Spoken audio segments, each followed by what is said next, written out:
салом тамошобинони гиромӣ, хулосаи хабарҳои муҳими 31 майи тоҷикистон ва минтақаро аз пойгоҳи хабарии бомдод бароятон пешкаш мекунем.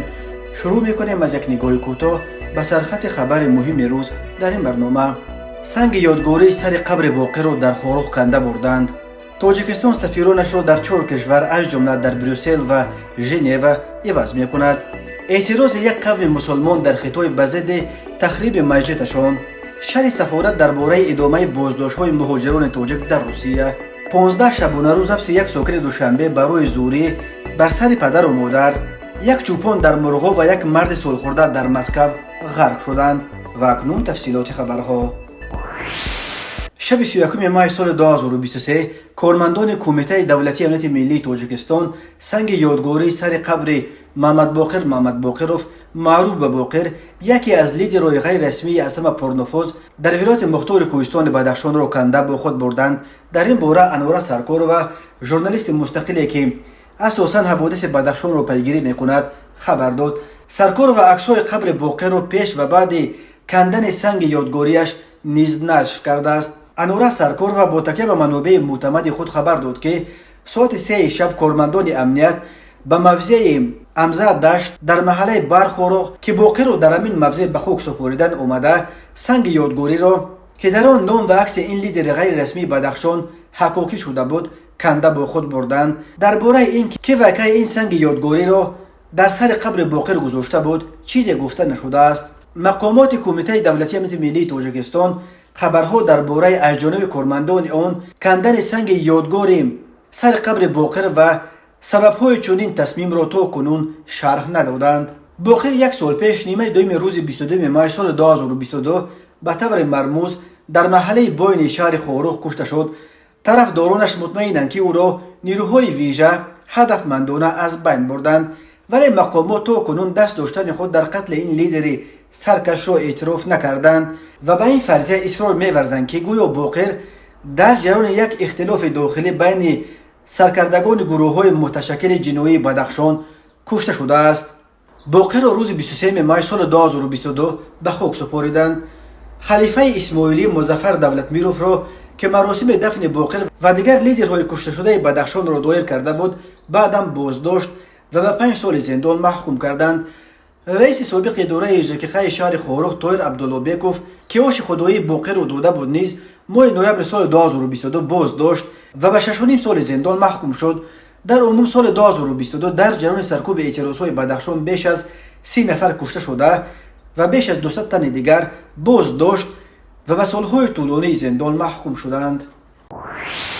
сафирони Тоҷикистон дар 4 кишвар аз ҷумла дар 2 давлати аврупоӣ иваз мешаванд. бино ба иттилои манобеи Радиои Озодӣ, тасмим рӯзи 31 май дар ҷаласаи дар Душанбе эълон шуда, зоҳиран аксари сафирон бо сабаби поёни давраи кор барканор ва ба ҷои онҳо шахсони дигар ба вазифа таъин мегарданд. мақомот расман хабар надоданд. муҳимтарин тағйир ба номи сафири Тоҷикистон дар Белгия ва намояндаи доимии кишвар дар Иттиҳоди Аврупо ва НАТО Эркинхон Раҳматуллозода рабт дорад. ба ҷои ӯ Музаффар Ҳусейнзода таъин мешавад ки то ин дам муовини вазири корҳои хориҷии Тоҷикистон буд ва дар гузашта дар намояндагии кишвар дар Ӯзбекистон кор кардааст. Эркинхон Раҳматуллозода ба эҳтимоли зиёд ягона дипломати тоҷик аст ки то 70-солагӣ сафир буд ва дар давраи кориаш тавонист равобити Иттиҳоди Аврупоро бо Тоҷикистон густариш диҳад ва аз ҷумла ҳалли масъалаи пайвастани Тоҷикистонро ба барномаи имтиёзҳои тиҷоратии GSP+ наздиктар овард. ӯ дар гузашта мушовири асосии сиёсати берунияи раиси ҷумҳурии Тоҷикистон буд. ба ҷои Фаррух Шарифзода ба мақоми сафири Тоҷикистон дар Туркманистон Вафо Ниятбекзода таъин мешавад ки дар гузашта дар маркази тадқиқоти стратегӣ кор мекард. манобеи Радиои Озодӣ гуфтанд Ҷамшед Ҳомидов аз мансаби сафири Тоҷикистон дар Швейтсария озод ва ба ҷояш Шараф Шерализода таъин мешавад. сафири Тоҷикистон дар Кореяи Ҷанубӣ ҳам иваз мешавад. дар ин мақом ба ҷои Юсуф Шарифзода Далер Киромов меояд. тағйироти кадрӣ дар идораҳои давлатӣ ва намояндагии расмии Тоҷикистон дар хориҷ пайваста аз тарафи мухолифини ҳукумат танқид мешавад. онҳо мегӯянд ҳукумат шахсонеро ба ин вазифаҳо таъин мекунад ки солҳои дароз садоқаташонро озмудааст. ҳамчунин гуфта мешавад дар байни онҳо ҷавонон ва занон каманд. سفارت تاجیکستان در روسیه شام 30 مای سال 2023 چند حالت موج بازداشت‌های عمومی مهاجران تاجیک را که روزهای آخر در گوشه‌های گوناگون روسیه زیاد به مشاهده می‌رسند شرح داد. سفارت وابسته به حالت بازداشت 150 نفر مهاجران در منطقه میتینو که روز 3 مای خبرش نشر شد خبر داد که کارمندان خدمات کنسولی به شعبه کارهای داخلی منطقه مذکور سفربر شده معاین کردند که از این شمار 57 نفرش شهروند جمهوری تاجیکستان بوده.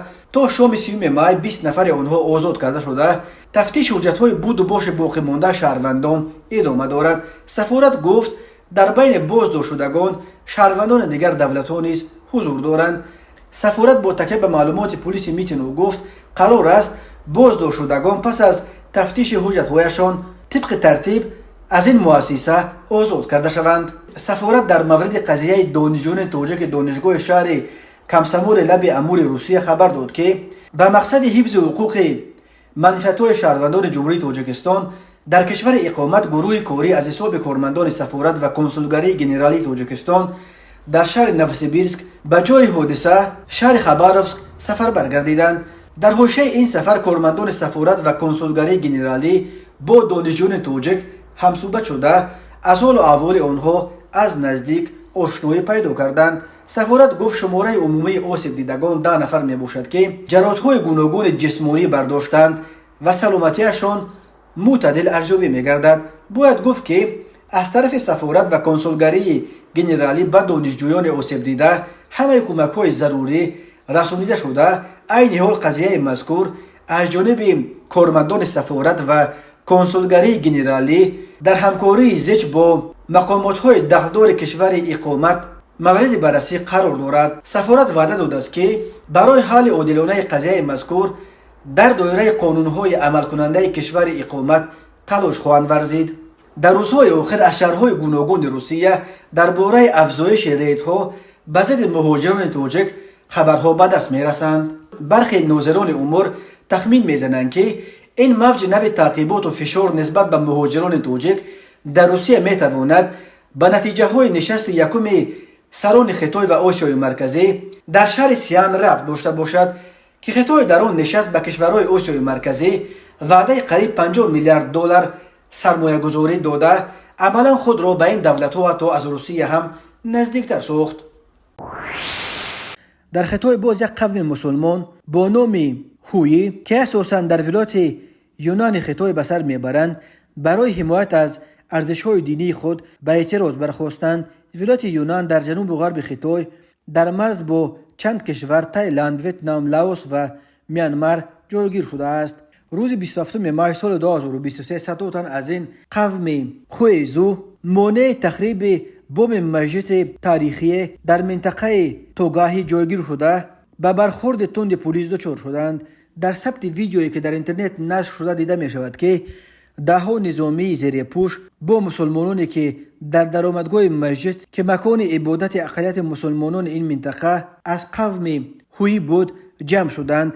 برخورد بیرحمانه نموده کوشش پراکنده نمودن ازدحام را میکنند. بعدا نیروهای پلیس منطقه را ترک نموده ساکنان محلی شب را در نزد درآمدگاه مسجد روز کردند، ولی صبح 28 مای نیروهای پلیس دوباره به مسجد فرو ریختند. حکومت علاقه مبیلی را در این منطقه قطع نموده اعتراض مردم را یک عمل خیلی ضررآور برای اداره امور جمعیتی دانسته و از اعتراضگران طلب کردند که خود را تا 6 یوم به مقامات تسلیم کنند. به ضد اعتراضگرانی که خود را اختیارا می سپارند مقامات جزای سبکتر وعده دادند. بنا به گفته حکومت محلی بعضی از قسمت‌های مسجد غیر قانونی تعمیر کرده شده است و با امر دادگاه که سال 2020 صادر شده است باید از بین برده شوند. طبق معلومات این مسجد در قرن 13 در زمان حکمرانی سلوله مینگ ساخته شده بارا تعمیر و پردازکاری شده است. از جمله به آن 4 مناره و بام گنبدی نیز اضافه کرده شده است. در سال 2019 قسمت از این بنای مسجد بر روی خط یادگاری‌های فرنگی و تحت حمایت نیز شامل شده بود، اما بعد برای دوره سیوم در مقام رهبر خطای ماندن سی جین پینگ و ادامه سیاست‌های دینستیزی حزب حاکم کمونیست فضا را برای دینداران روز به روز تنگ نموده نظارت آنها را پرزور کرده ایستادند. حکومت سی جین پینگ از جامعه دینداران و مذهبی در خطای صداقت مطلق سیاسی و همین طور خطای کنی دینهایشان را طلب دارد. تأسیس پایگاه‌های معلوماتی یگانه برای معلمان دینهای اسلام، مسیحیت و یهودیت، مسدود نمودن کمک‌های سازمان خیریه خارجی به مؤسسه‌های دینی، مخصوصا به مؤسسه‌ها و سازمان‌های دین اسلام و مسیحی با سبک معماری خطای ساختن بناهای دینی از جمله مسجدها از نمونه این سیاست دین ستیزانه خطای نام برده می‌شوند. باور می‌رود تخریب این مسجد نیز ربط به همین سیاست دارد، زیرا این مسجد در عصر 13 با سبک معماری شرقی اسلامی بنا یافته است. در رسانه‌ها بیشتر درباره از این سیاست‌های اسلام ستیزانه حکومت کمونیستی خطای آسیب دیدن مسلمان‌های اویغور از ولایت شینجان در شمال غربی این کشور که در مخازهای تاریخی این سرزمین بیشتر به نام قوشغر معروف است خبرها نشر می‌شوند. ولی اویغورها که زبانشان از گروه‌های زبان‌های ترکی است تنها قوم مسلمان ساکن خطای نیستند. در همان قوشغر در نهایت توش قرغان ده‌ها هزار تاجیک اکثرا بدخشانی و نیز به سر میبرند. همین طور در ولایت یونان خیلی درونتر قلمرو خطای تقریبا 10 میلیون مسلمان‌های سنی از قوم هوی به سر میبرند که به فرق از اویغورها به زبان‌های چینی حرف میزنند. باور میرود که هوی‌ها اولاد تاجران عرب و تاجیکانی اند که هنوز 1200 سال قبل در عصرهای اول ظهور اسلام به خطای آمده اینجا مقیم شدند. آنها حنفی مذهب بوده یک رویه صوفیانه این مذهب را پیروی میکنند. ریاست کارهای داخلی شهر دوشنبه روز 3 ماه سال 2023 خبر داد که باز یک ساکن پایتخت تاجیکستان را برای مردم آزاری حبس کردند. میلیسیا میگوید احترام والدین قرض فرزندی هر یک نفر به شمار می رود، ولی افسوس هستند افرادی که با عمل و رفتار ناشایسته و ننگین خود والدان خویش را اذیت می‌دهند. از جمله در اساس مراجعت والدینش کارمندان میلیسیا شهروند عبدالرحیم مفدلوور سال تولدش 1985 استقامت کننده شهر دوشنبه کوچه نبیف را دستگیر کردند. خود دستگیر شده برای شرح قضیه دسترس نیست، ولی میلیسیا گفت ضمن سنجش معین گردید که نام برده پیوسته به نوشیدن مشروبات مشغول شده در حالت مستی والدان خود را آزار میداده است. چنانچه 3 ماه سال جاری تخمینا ساعت 00:00 دقیقه عبدالرحیم مفدلوور باز در حالت مستی به منزل استقامتیش آمده به پدر و مادر خود مناقشه نموده ترتیبات جمعیتی را دغلانه ویران کرده است. همزمان به امر و طلبات قانونی کارمندان میلیسیا اطاعت نکرده در حالت مستی نسبت دیگر اطرافیان نیز با الفاظ قبیح دشنام داده باعث خللدار گشتن آرامی شهروندان گردیده است. وابسته به حالت مذکور نسبت به عبدالرحیم مفدلوور برای ویران نمودن ترتیبات جمعیتی و مادرآزاری و اطاعت نکردن به طلبات قانونی کارمندان میلیسیا مواد ضروری ترتیب داده با مقصد چاره‌جویی به دادگاه ارسال کرده شد. دادگاه در نوبت خود نسبت نام برده جزا در نمود حبس مأموری به مهلت 15 شبانه روز تطبیق نمود. میلیسیا دوشنبه قبلا نیز درباره حبس مأموری چندین ساکنان پایتخت با جرم آزار دادن مادران و همسرانشان خبر داده بود. ریاست کارهای داخلی شهر دوشنبه 3 ماه سال 2023 از بازداشت جوان خبر داد که ویدیوی لحظه دزدیش در داروخانه قبلا در اینترنت نشر شده بود. بنا به اطلاع رسمی در نتیجه گذراندن یک قطار چاره‌بینی‌های اپراتیوی جستجویی از جانب کارمندان شعبه وزارت کارهای داخلی یک در نویه سینا شهروند نظروف امیجان سال تولدش 1996 استقامت کننده نویه وخش دهه نورآباد همچون گمانبر در صادر نمودن جنایت دزدی دستگیر کرده شد. قابل ذکر است که نوار لحظه جنایت دزدی نامبرده در شبکه‌های اجتماعی نیز نشر گردیده واکنش‌های منفی شهروندان را به میان آورده بود. ضمن سنجش معین گردید که نامبرده صحنه 26 ماه سال جاری تقریبا ساعت 05:26 دقیقه به داروخانه واقع در نویه سینا کوچه سعدی شیروزی وارد گردیده از خواب بودن فروشنده استفاده نموده از آنجا یک عدد پلنشت تمغه ایپاد را تصرف نموده از جای حادثه فرار نموده است. نامبرده با صادر نمودن این عمل جنایتی خود به جبر دیده جوان 20 ساله ساکن شهر دوشنبه به مبلغ 15,000 سومانی ضرر رسانیده است. بعد بازداشتش از گمانبر شونده نظروف امیجان پلنشت را بوده شده همچون دلیل شیعی دریافت و مصادره شده است. میلیتسیا گفت این زمان نسبت به گمان برشونده نظرف و میجان با گمان صادر نمودن جنایت دزدی مواد ضروری ترتیب داده شده و دیگر علتهای احتمالی در چنین جنایت‌ها دست داشتن نام برده مورد تفتیشات پیشکی قرار دارد. خود امیدجان نظرف برای شرح قضیه دسترس نیست. 30 ماه سال 2023 تخمیناً ساعت 08:25 نابالغ رامونوف ایسا میرزا شریپویچ سال تولدش 2007 ساکن نویه رودکی автомашین تمغه مرسدس بنز که به برادرش رامونوف محمد سال تولدش 1996 ساکن همانجا تعلق دارد گرفته هنگام حرکت کردن در روی اتومبیلگرد دیهشان با سرعت بلند رانده از عهده اداره واسطه نقلیات نبرآمده به خانچه نساس آبکشانی کانور را برخورده به داخل دریا چپه شده است. در نتیجه مسافر автомашین مذکور نابالغ رامونوف مصطفی سال تولدش 2019 ساکن همانجا جراحت وزن جسمانی برداشته در جای حادثه به هلاکت رسیده است. او به این حادثه تحقیقاتی ادامه دارد. به شعبه وزارت کارهای داخلی یک در نویه فردوسی عریضه مرد 55 ساله ساکن نویه مذکور وارد گردیده است که 8 اپریل سال 2023 مرد 31 ساله ساکن پایتخت با رای فریب به باوریش در آمده از او 66,000 سومانی گرفته وعده داده است که بر عوضش از شهر دبی автомашین تمغه تویوتا پریوس را آورده می‌دهد، اما وعده‌اش را تا حال اجرا نکرده است. از روی حادثه مذکور تفتیشات ادامه دارد. به شعبه وزارت کارهای داخلی یک در شهر اسفره عریضه زن 63 ساله ساکن شهر مذکور وارد گردیده است که 21 ماه سال 2023 تخمیناً ساعت 09:30 هنگام در بازار نوبهار شهر اسفره قرار داشتنش شخص نامعلوم به طریق پنهانی از داخل جزدانش 5,000 سومانی دزدیده از جای حادثه غیب شده است. در نتیجه گذراندن چاره‌بینی اپراتیوی جستجویی از جانب کارمندان میلیتسیا مرد 65 ساله ساکن همین شهر با گمان صادر نمودن جنایت دزدی دستگیر کرده شد. او به حادثه پرونده جنایتی با ماده 244 قسم دوم کد جنایتی جمهوری تاجیکستان آغاز کرده شده تفتیشات ادامه دارد.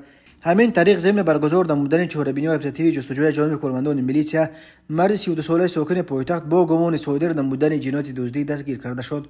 نام برده شب 22-23 ماه سال 2023 تخمیناً ساعت 00:20 به طریق پنهانی به منزل استقامتی مرد 52 ساله ساکن شهر دوشنبه در آمده از آنجا یک عدد تلویزیون تمغه TCL را دزدیده از جای حادثه غیب شده است. ضرر رسونی شده 6,000 سومانی را تشکیل می‌دهد. او به این حادثه ها تفتیشات ادامه دارد. کمیته اولت‌های فوق‌العاده تاجیکستان روز 3 ماه سال 2023 در اطلاعیه‌اش از غرق شدن باز دو ساکن کشور خبر داد. از جمله روز 21 ماه سال 2023 تخمیناً ساعت 15:00 ساکن 42 ساله دهه کوهنقرغن جماعت دیهات بردبوی فنویه مرغوب ولایت مختار کوهستان بدخشان در شرق تاجیکستان ناپدید شد. به گفته پیوندانش وی برای آوردن چاروای خود به سمت دریای اقصو رفته با همین بی‌درک شده است. جستجوی او از جانب ساکنان دیه چند روز ادامه داشت و نهایت روز 29 ماه تخمیناً ساعت 13:35 جسد او را از دریای اقصو پیدا کرده به خویشاوندانش سپردند. کمیته اولت‌های فوق‌العاده گفت در کدام شرایط و با کدام سبب غرق شدن مرحوم معلوم نیست. همچنین روز 28 ماه سال 2023 تقریباً ساعت 17:00 یک ساکن 59 ساله کوچه قربان خالقوف جماعت شهر مسکو مرکز نویه حمدانی در جنوب تاجیکستان در حالت مستی در کانال 5 که از نزدیکی منزل استقامتیش می‌گذرد غرق شده است. کمیته اولت‌های فوق‌العاده گفت جستجوی جسد این ساکن مسکو چند روز باز ادامه دارد ولی هنوز نتیجه نداده است. بنا به اطلاع کمیته اولت‌های فوق‌العاده از اول سال 2023 تا 12 ماه در کل دریا و کانال‌های تاجیکستان علکی 35 نفر غرق شدند. متاسفانه اکثر غرق شدگان 23 نفرش کودکان و نورسان تا سن 16 بودند. از جمله 3 نفر طفلان تا سن 4، 11 نفر سن از 5 تا 10 و 9 تن دیگر از سن 11 تا 16. سال 2022 در تاجیکستان 160 نفر از جمله 80 کودک و نورس تا سن 17 غرق شده بود. این طفل دوسرویی که در عکس میبینید رقیه است و همگی 4 سال دارد. متاسفانه رقیه گرفتار بیماری فلج مغزی کودک بوده. به این علت تا حال راه رفتن و حرف زدن نمیتواند. پدر رقیه فرزندت مریض است و برای طبابتش پول زیاد میرود. من یافتن نمیتوانم گفته از مادر او جدا شد، ولی گل جان احمدووا مادر رقیه امید را از دست نمیدهد. طفلش را به هر جایی که میتواند برده تا طبابتش کند. حالا در درمانگاه ریا سنتر در شهر تاشکند پایتخت ازبکستان به مادر رقیه وعده دادند که توسط یک نوع طبابت با کمک نور برق و مس برای طبابت رقیه کمک میکنند. اما یک دوره طبابت 15 سیانس و 12,000 دلار نرخ دارد. مادر رقیه که تا امروز همه دارایی‌اش را برای طبابت فرزند جگربند خود صرف کرد، چنین مبلغ بزرگ در اختیار ندارد و از این رو از هموطنان دست بخیر کمک میخواهد. آنهایی که میخواهند برای طبابت رقیه کمک کنند میتوانند به این حساب‌ها یاری خود را انتقال دهند: 5058 2702 8122 5058 2702 8121 7538 الف بانک. تماشابینان عزیز و گرامی، این بود مرور به خلاصه چند خبر مهم امروز تاجیکستان. خبر و گزارش های بیشتر از تاجیکستان و درباره تاجیکستان و اطراف آن را در سامانه پایگاه خبری بامداد در این نشانه پیگیری نمایید: www.bamdad.com. خوش باشید.